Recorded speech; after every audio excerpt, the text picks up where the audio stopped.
महाराष्ट्र माझा, प्रत्येक गावातून आणि प्रत्येक जिल्ह्यातून थेट तुमच्यापर्यंत।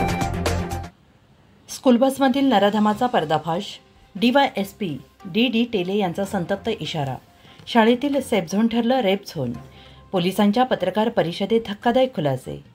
कर्जत रायगड सेंट जोसेफ स्कूलच्या बसमधील लहान मुलींवर अश्लील चाळी करणाऱ्या विकृत क्लीनर करण दीपक पाटील विरोधात कारवाई करत कर्जत पोलीस ठाण्याने मोठा गुन्हा उघडकीस आणला आहे।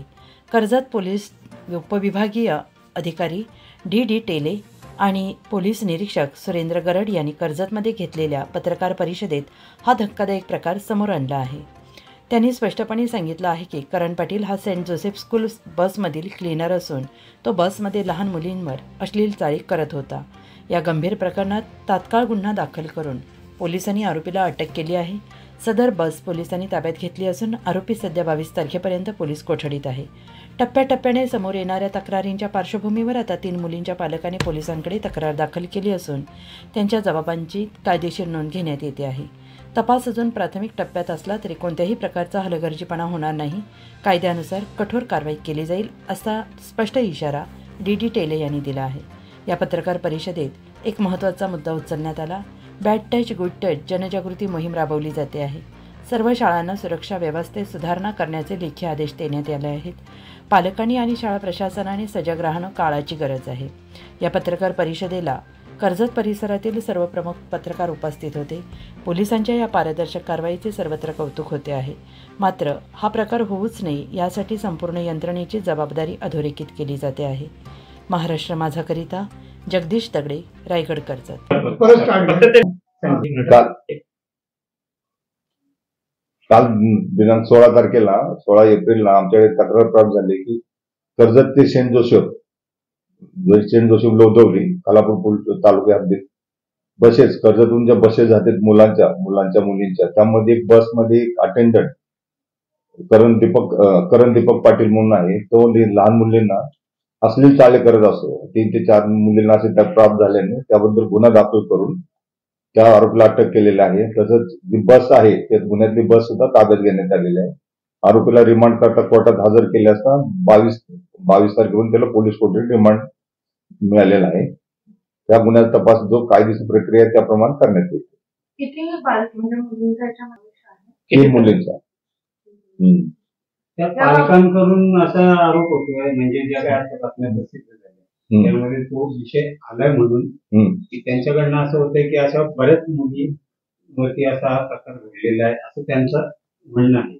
आमच्याकडे आतापर्यंत 3 मुलींचे तक्रार आले, 3 मुलींच्या पालकांचे तक्रार आलेले, त्याप्रमाणे सर्वांचे जबाब नोंदवून कायदेशीर प्रक्रिया करीत आहे। याबाबत बस मालकावर किंवा शाळेबाबत काही कारवाई करण्यात आली?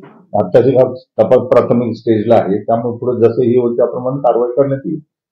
तुम्हाला मनसेकडे एक निवेदन देण्यात आलं आणि त्यानंतर भाजपकडे निवेदन देण्यात आलं। त्यामध्ये असं म्हटलेलं आहे की भाजपकडनं की पोलिसांकडनं 6 तास उशीर झालेला आहे तक्रार घेण्यासाठी, त्यावर आपल्याला असं कुठल्या प्रकारचा उशीर झालेला नाही। ज्यावेळी पॅरेंट्स आले त्या लागले गुन्हा दाखल केलेला, आरोपी सुद्धा लागले, आम्ही तातडीनं अटक केलेला आहे। पॅरेंट्स कडनं असं म्हटलं जातंय की काल ते 5:30ला काहीतरी सदर गुन्हा दाखल करण्यासाठी कर्जत पोलीस ठाण्यामध्ये आले होते, परंतु काही राजकीय, आता नावं नाही घेत म्हणजे ते म्हटलंय आहे तसा व्हिडिओ, तर त्यांचा काहीतरी त्यांच्यावरती दबाव येत होता आणि त्यामुळे ते 11:30 पर्यंत ती प्रोसेस पूर्ण झाली असं त्यांचं कोणत्या प्रकारचं डिले झालेलं नाही। गुन्हा दाखल करायला ताबडतोब गुन्हा दाखल केलेला आहे।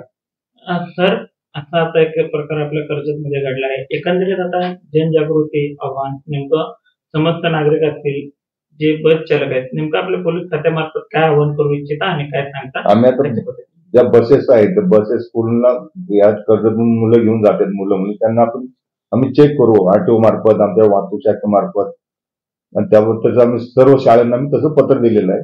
आम्ही सर्व बॅड टच गुड टच याबद्दल आम्ही सर्व शाळांना मध्ये आम्ही जनजागृती सुद्धा केली होती सर्व ठिकाणी।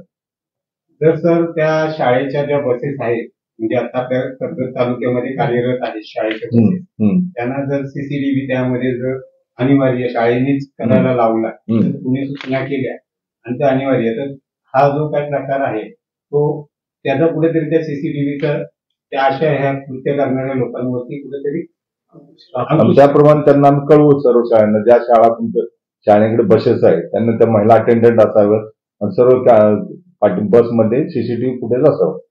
सर, ही बस जी होती ही शाळेकडून प्रोव्हाइड केलेली होती की खाजगी बस सुविधा होती? आता तो अजून आमच्या शाळेने हायर केलेले का खाजगी पालकांनी हायर केलेले किंवा त्याबद्दल प्राथमिकदृष्ट्या काही सांगता येणार नाही.